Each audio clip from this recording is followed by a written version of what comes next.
Hey, good evening, everyone, and welcome back to our Blue Zone series presented by Baptist Health for Her.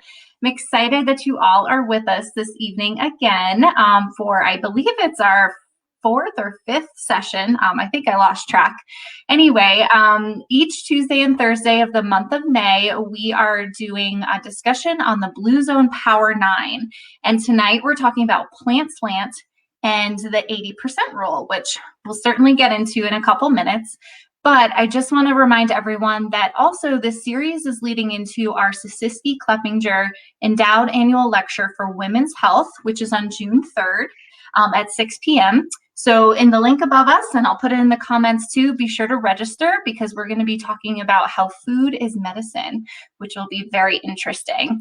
Anyway, I want to welcome our speaker that we have with us tonight. She may be a familiar face. Hey, Jenna, welcome back. I'm excited you're with me again tonight.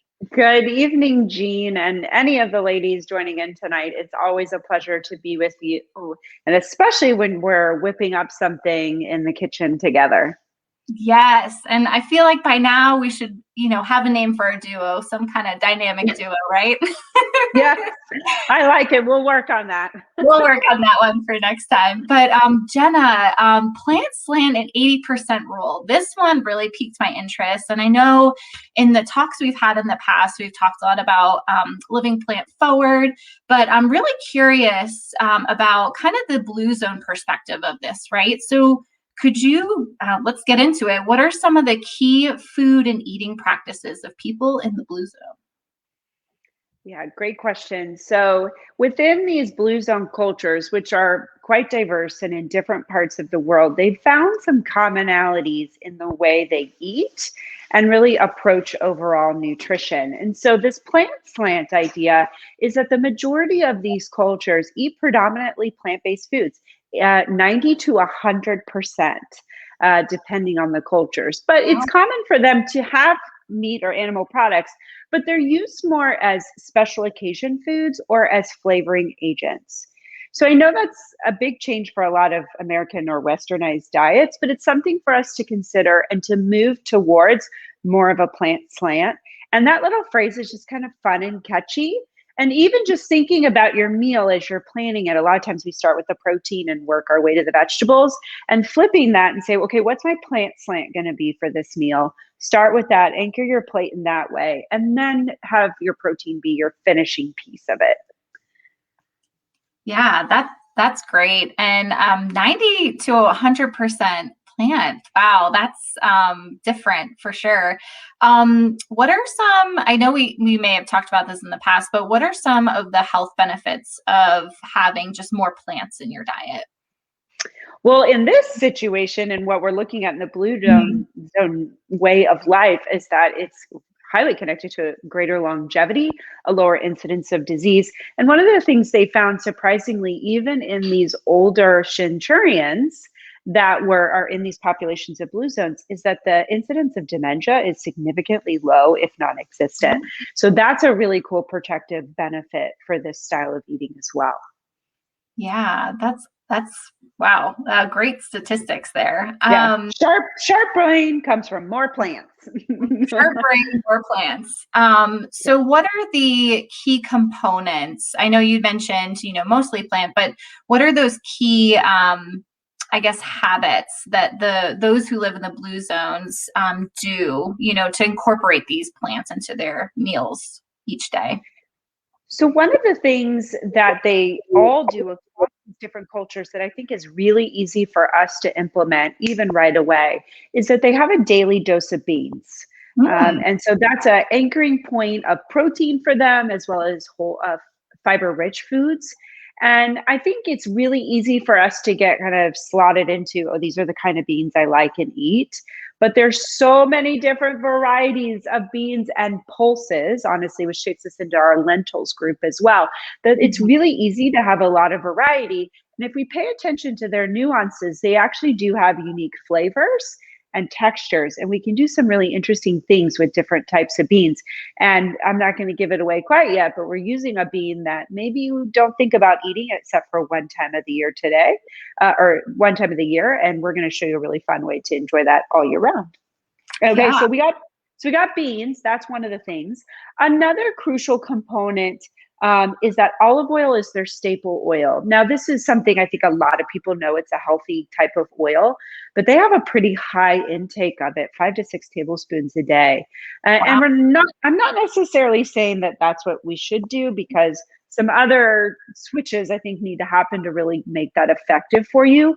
But Mhm. one of the things they do is they finish a lot of their foods with olive oil. So whether that's the dressing, like we'll do in our salad tonight, on top of vegetables or beans.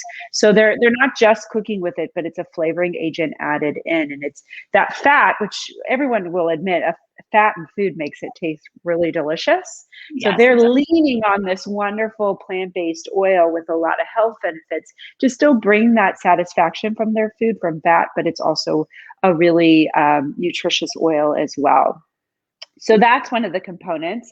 Another fun one, I think it's fun because it's easy to do, is that they often snack on nuts. Some of these cultures, it's common for them to have 2 servings of nuts a day. And so that's a really easy one. And I'll just say a little personal thing that I do. I actually have a container of nuts in my pantry that's a mix of all different types. And so anytime like I'm just hungry for a little something, but I don't need a big snack, I'll just take a handful of that mixed nuts and enjoy that. And that's something, just keep them out on your counter as something for you to enjoy and have a little snack here and there when you need that healthy dose of the good fat and protein. It's a nice power packed snack there, as well as one that has a lot of health benefits as well. So Yeah. those are kind of some of the key ones that I think are really doable for us. Yeah, I agree. And I know for myself, this has definitely inspired me to want to incorporate beans a lot more into my Hmm. daily, eating. And then also I love nuts too. I mean, I every time I'm like, oh, I feel hunger coming along, I grab some of those. They're a really good snack.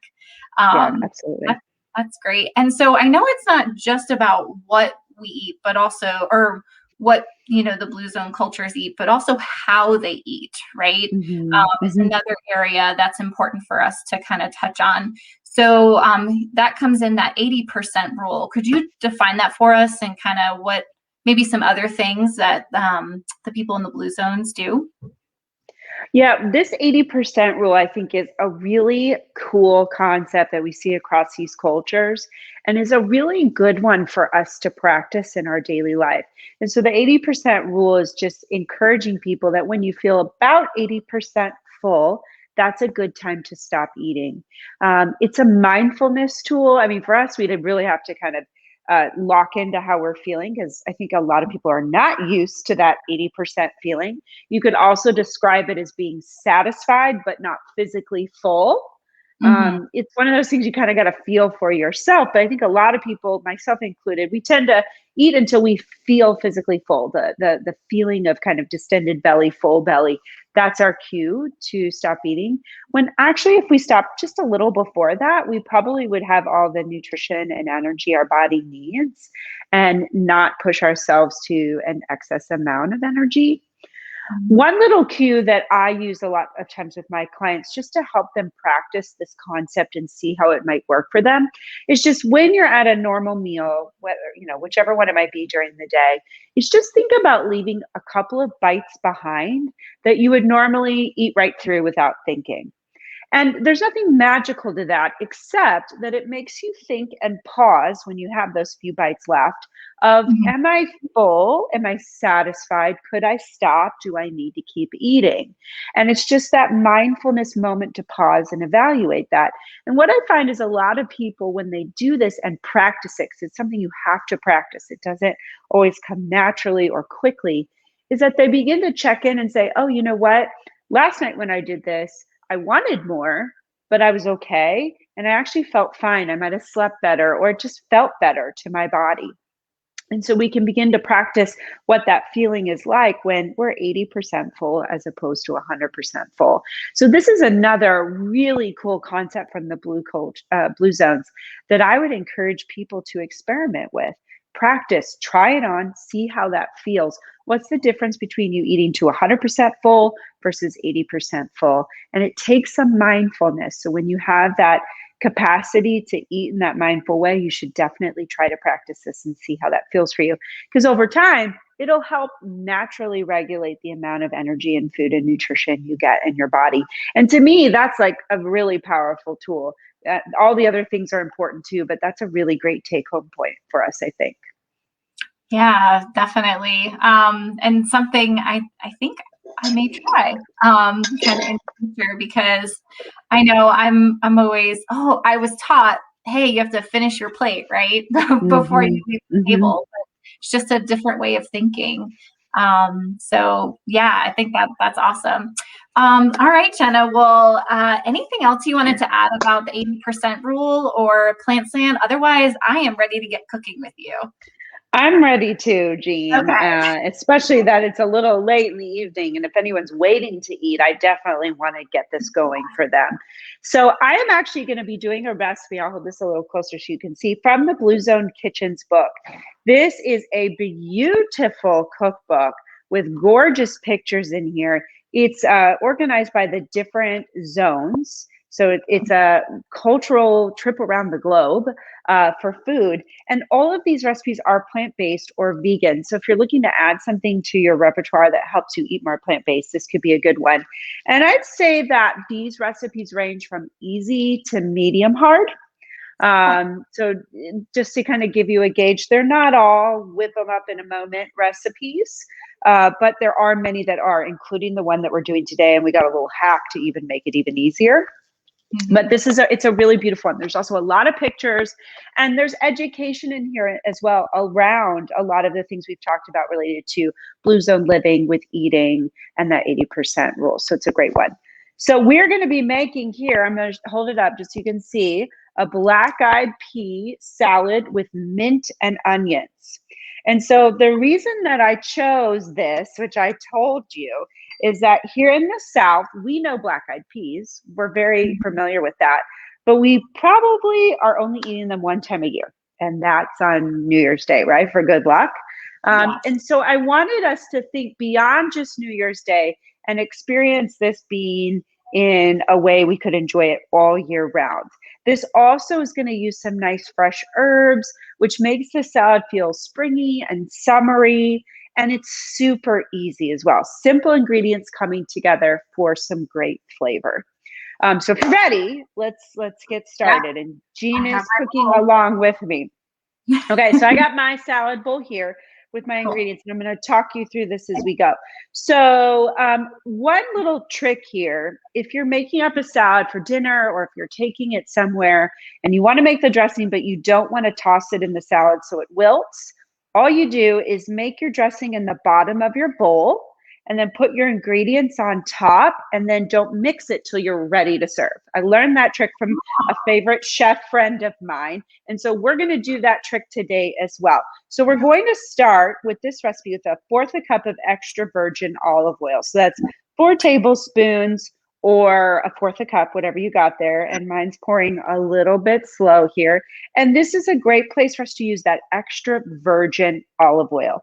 Has a little bit lower smoke point, so it's not a great cooking oil for higher temperatures, but it is fantastic here for salads. And if you haven't tried the array of options of varietals and origins of olive oil, really you get amazing flavors when you travel the different places through olive oil, just like you do with coffee, just like you do with wine as well.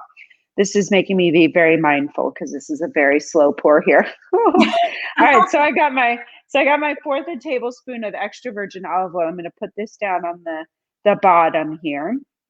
Now, it may look like a lot, but again, remember, these cultures are really dependent on this. And how do we make a salad taste good? We add good fat to it too. Yeah. So don't forget, that's part of what we're doing here. I don't know if that was their intent, but that's certainly what I'm thinking here. All right, we're making a really simple vinaigrette. And so I'm adding to this red wine vinegar. Now, have you used red wine vinegar much, Jean? I have. I love to use red wine vinegar and olive oil in most of my salads. It's awesome. One of my So you're very familiar. So we're doing 3 tablespoons here. Red wine vinegar is one of my favorite vinegars for salads, whether that's leafy greens or grain-based salads. There's just something really delicious and tangy about the flavor. and it also doesn't overpower. I find in these kinds of salad, it's that flavor that people goes, what is that? That's so delicious. And that's what I love about it. Okay, so we got that in here. And then the other things we're just adding is a little pinch of salt. I like kosher salt, so that's going in. And then some fresh ground black pepper or whatever kind of pepper you like. Now, white pepper is going to be less spicy, and you can use whatever type of pepper you like, up to the spicier blended ones or the pink peppercorns. It adds really fun flavor. I like the spiciness that pepper comes, so I would probably add quite a bit in there. Okay, and so that, here we go. That's our vinaigrette, and we'll toss that all together in just a second. So all right. Yeah, so easy. That's it. All right, so let's talk about the bean we're using in this black-eyed peas. Like I said, typically we're only using this one time of year, and it's like, why not?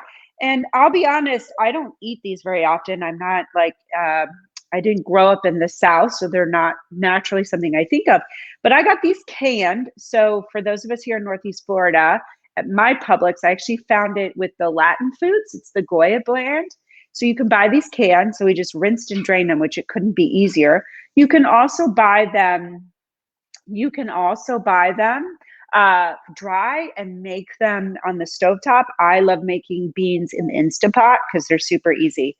But if you haven't like really gotten into the flavor of black-eyed peas, you should try them as is. I am super surprised by how nutty the flavor is. I'm gonna eat and talk here. It really resembles a peanut flavor to me. So I want to encourage you, if you're watching this, get into black-eyed peas again. Buy them canned. Use them like you would other beans, because that flavor is so unique. I love beans. I eat black beans quite a bit, but like I've made them, I was telling you beforehand, 4 times in the past 2 weeks, and I need a break. Like I'm good. I don't need any more. So having a different flavor, which the black-eyed peas have such a unique nutty flavor, it's like eating something totally different. So I'm actually going to put this into the vinaigrette just to kind of marinate those beans really well. Now in this salad, they recommend using warm beans.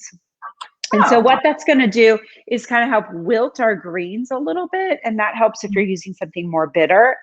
But what I also find about warm things added to salads is it feels more like a meal. It's a very simple thing. If you add a warm element to a cold salad, it no longer just feels like a salad. It feels like a meal. So think about that when you're building these plant-based meals. It's easy to just throw stuff together and be like, yeah, we're doing this. But simply heating something up in the microwave can really make a world of difference. And I have to say, Jenna, so mine, just so the viewers can see a variety of beans, I chose chickpeas just because I had them on hand. But I'm thinking I would probably throw in like, a variety of beans in this, because you can just dress it up however you want, which is awesome. That's an amazing point. This can never get old by just simply switching out the type of beans that you have on hand, and use a variety of them too. So I love that. That's a great point. All right, so next we're going to add our greens on, and this recipe calls for greens like spinach, baby kale, dandelion leaves if you want to get fancy. Really, you can use whatever leaves you want, but I would encourage you to use a dark green leaf and one that has a little bit of sturdiness to it. So I actually found one that's called Super Greens here by Organic Girl, and this has, baby greens. It's red and green Swiss chard, one I can't pronounce, arugula, and spinach. So it's all kinds of really fun shapes and sizes. If you don't like the bite of some of these spicier greens, the baby version will be more tender and sweeter. So keep that in mind. So we're going to add a big old handful of our salad greens. I'm not going to make the full amount just because my family's already eaten tonight, so I don't need to make an enormous salad. So I'm just going to use a handful of these, but if you're making it for your crowd, absolutely add all the greens in there. I just don't want to waste food. So that's what I'm going for. All right, so that's the green. With all of our farmers markets that we have, going on with all the fresh produce, I mean, there's so much. I'm going to brag on myself a little bit. Jen, I know I mentioned it to you, But the kale I'm using is from my garden, which I'm super proud of. So it doesn't get any more farm to table than that, right? Absolutely. Absolutely. Yes. And in Florida, if you're a gardener, which I am, and grew kale as well, we are getting to the end of our ability to grow greens because the heat and the bugs are upon us. So it's a great time to utilize other resources for our greens right now in Florida. But I'm happy for you, Jean, because that is a major accomplishment. All right. So the next thing we're going to do is add some flavor now through plants. And so we're going to add chopped mint. Now, I have to be honest that I personally don't think about adding mint to a lot of dishes, but I'm realizing I really enjoy it. And it's super easy to grow in a pot. So if you don't think you can grow anything, you can probably grow mint because it just kind of grows wildly. So think about that as a way to save a little money and always have it on hand. And we're going to add a lot to this. This recipe calls for a cup of chopped mint. So I already have mine chopped up here, but if you don't, you don't have to be too fancy here. You can rip it as you pull it in. Another nice way is just to hold the bunch like over your salad and just take scissors and kind of snip it into your bowl. It's another little time-saving hack for you. Yes, go for it. Especially if you love it and you don't mind a big bite. Ours are kind of like in ribbons, if you can see there. I kind of like it more chopped up personally, but do what works for you. This does not have to be complicated. Yeah. All right. Then the next thing we're going to add is 2 types of onions. So this is a very onion forward salad here. Okay. So we're going to add red onion, and this adds a lot of great flavor. It also adds a beautiful color, that contrast. So remembering that food that we think is beautiful will also be something we're more likely to eat, and color is a part of that. Now, if you're not a big onion fan, you do not have to incorporate raw onions. If you have access to, you can always do a pickled onion, which is a little bit less intense. Yeah. Another option you can do to take some of that bite and like onion breath off of you is to soak this chopped onion in the red wine vinegar for like an hour before you actually throw it into your salad. That'll do like a super quick pickle on them and also take down some of that pungency. So Jen, I also heard another trick that you could put your onion in some cold water, and that also helps with. Have you ever tried that before? I have not, but I love all the onion tips. Yeah, nobody wants to have the onion breath the rest of the day. Although that is one of the perks to us working from home and doing things on Zoom, is you can eat whatever you want. Nobody knows. So very aromatic. I can smell my onion. Yes. All right. So now we're going to add yet another herb/onion, and that's some green onions. And so we're doing like 1 big thick stalk or a couple of small ones here. It's probably about a half a cup. I love the greens and the whites personally, so I'm going to add all of it. But if you just like the greens because they're a little milder, you can add that part as well. And so you can see we're getting colorful and beautiful here. Yes. Then our last ingredient is carrot, and the recipe calls for grated carrot, which this is a nice tip for anyone who's like, I want to like this vegetable, but I'm just really struggling with the texture or a big chunk of it. Grating vegetables or just changing the shape of them sometimes makes them a lot more appealing. So shredding carrots, it's a great way to get it in easily without big chunks of carrots. Another favorite hack here is broccoli slaw, which you could easily add in here, which is just where they take broccoli and make it into like matchstick pieces. So it's really small and it's not like you're eating that big tree, if that's a problem for you. So I love that. I am also doing another hack in that I just simply brought pre-shredded carrots or matchstick carrots. Sometimes you'll see. So this saves me even more time, and it's one less thing that I have to clean afterwards, whether it's a cooking demo or just your home meal. I love that. Less dishes is better. And so we're doing, it's about the equivalent of 1 carrot peeled and grated. which I would say in this case is probably about 3/4 of a cup. And so this is our salad. It looks so festive and really beautiful in color. And now all we're going to do is toss this bad boy together. Now, I'm just going to confess, I don't know, we've cooked before together, Jean. Maybe you know this about me, but I am a messy cook.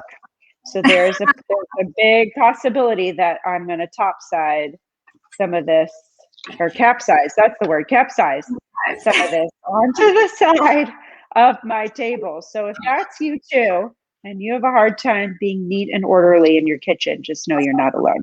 Yeah, I have to get super giant bowls when I make salads. Otherwise, it goes everywhere. Yes, I'm with you. Oh, and I do want to say on that note, one thing I've also learned in developing recipes and just trying different things is one way you can really elevate a salad to make it feel more like an entree or something special at a party or gathering is instead of making it in a plate, or excuse me, in a bowl, make it on a platter. So your salad kind of goes wide and thin as opposed to deep and shallow or circular. And what I found is it just looks prettier. It looks more formal in the sense of like feeling like that meal. And then it's also easier to have every bite have all the ingredients. Nothing bothers me more about a salad than when you get to the bottom and it has none of the toppings. But when you make it in a real shallow, low bowl, or you make it on a platter, you can ensure very easily that every bite has all the ingredients. And I like that a lot. That's a good trick. I'm going to try that for my next gathering. Yeah, and it looks just really pretty, which this is also looking really beautiful. And you can also just toss this in a bowl and then put this down on a platter or individual serving dishes or bowls if you're trying to be a little more COVID friendly with meals or gatherings. You could just go ahead and serve it to everybody. But so here's mine, Jean, if you can see it in there. I don't know if my camera's doing it full justice, but it really looks beautiful. It smells wonderful. Oh, I know those watching us, you can't smell it or probably see it really good, but I do assure you it looks amazing. Oh, and I almost forgot. We're going to up our plants even more by adding just an additional garnish of some fresh dill. And so this is one too you may not be super familiar with, and I find this just really easily tears. So once again, you don't need to dirty up a cutting board doing this. And we're going to add this in. And these fresh herbs are something that I would encourage people to try using out. And it really elevates a salad to just have these natural plant-based flavors without any extra, calories or anything like that. It just adds this amazing flavor and can really make a salad feel special too when we have these in. And you can just do greens with lots of different fresh herbs tossed in with the olive oil and red wine vinegar and have something really delicious and special just by adding a little bit of fresh herbs in. So that's our last piece with our garnish. And it kind of has a cool artsy look to it, artistic look when you have that on there. Yeah, this smells amazing. And one other thing that I like to do with my herbs is at Publix, they have the fresh plants. And I found that they're pretty much similar cost to when you get them kind of in the packet. And to me, having it fresh off the plant is, so much better than just buying it in the little packet, and it lasts longer too. Absolutely. That's a great point. And you can think about, okay, if I'm going to buy the mint or the dill plant, think about trying to do 2 recipes, over the next week or so that might include that. So you have a way to use it up and not feel like, oh, that plant's just sitting there. I don't know what to do with it. Yeah, exactly. That's awesome. Well, this looks amazing, Jenna, and I'm super excited to chow down. I'm probably secretly going to add a little bit more red wine vinegar because I am obsessed with it. Absolutely. So Jenna, other than the cookbook, I know that Blue Zones has some of their recipes on their website that's available. Do you know if this one is? That I don't know, Jean. I did not prepare that. I apologize. No, But it is a super easy, and really more than the recipe, I would take away the idea of red wine vinegar, olive oil, beans, greens, shredded vegetables, and fresh herbs. That's really the formula here. You can't go wrong with any combination that you throw in your salad bowl using those options. So you don't even have to have the recipe formally. I know some people really like their recipes, but play around with that and find the combination that you think is the most delicious. Awesome. Well, Jenna, thank you so much for cooking with me tonight, and I hope our viewers are able to take this for themselves at home. And I know for me, I'm going to incorporate those beans.